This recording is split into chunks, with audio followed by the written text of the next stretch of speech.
A birthday party unlike any other, Michelle Duppong is leaving a lasting legacy even after her death. KX News' Mary Gutenkopf has more from the University of Mary, where they honored Michelle on what would have been her 40th birthday. Michelle loved parties, and this is going to be a grand one for her.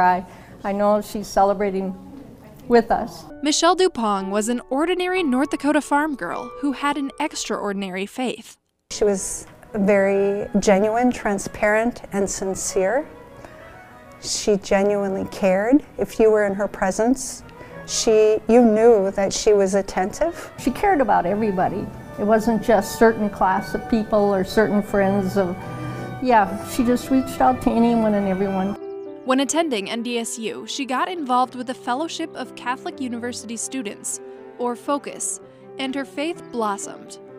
She served as a missionary on college campuses for 6 years, then continued her mission of bringing people to Jesus by working for the Bismarck Diocese. She received a cancer diagnosis at the age of 31, and she was given 2 months to live, but she lived a year, and in that year she accomplished so much everywhere she went.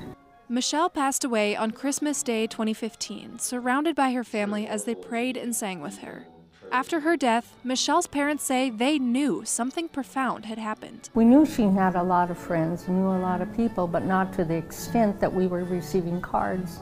But the cards, the letters, and the emails and the phone calls came in, one after another, sharing stories of their own personal encounters with her and how their life was changed.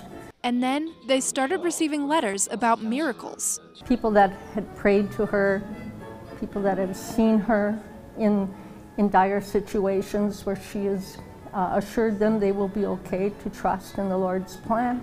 Because of these miracles, Michelle is now in the process of becoming a saint, a person formally recognized by the Catholic Church as an example of holiness. We have saints from all over the world, but not from North Dakota. And so to make it really relatable that, it's possible for us, amidst a lot of reasons why someone might say, oh, this isn't possible for me, or also like that's not where our culture's at. It's like, no, actually it is. And there's a concrete, incarnate example of someone who gave their life in this way. To help spread the story of Michelle's life, FOCUS, the organization that she worked for, created a documentary.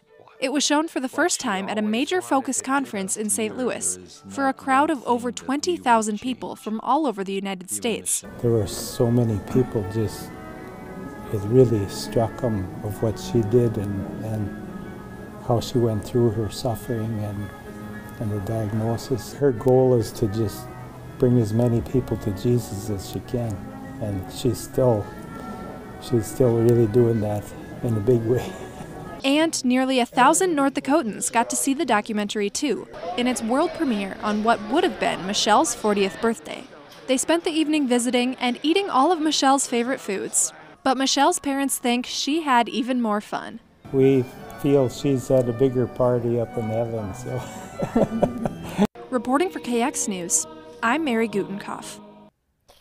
I shed a little tear there. The documentary is called Radiating Joy, the Michelle Duppong story. To learn more about Michelle and her life, you can look at this story over on our website, kxnet.com.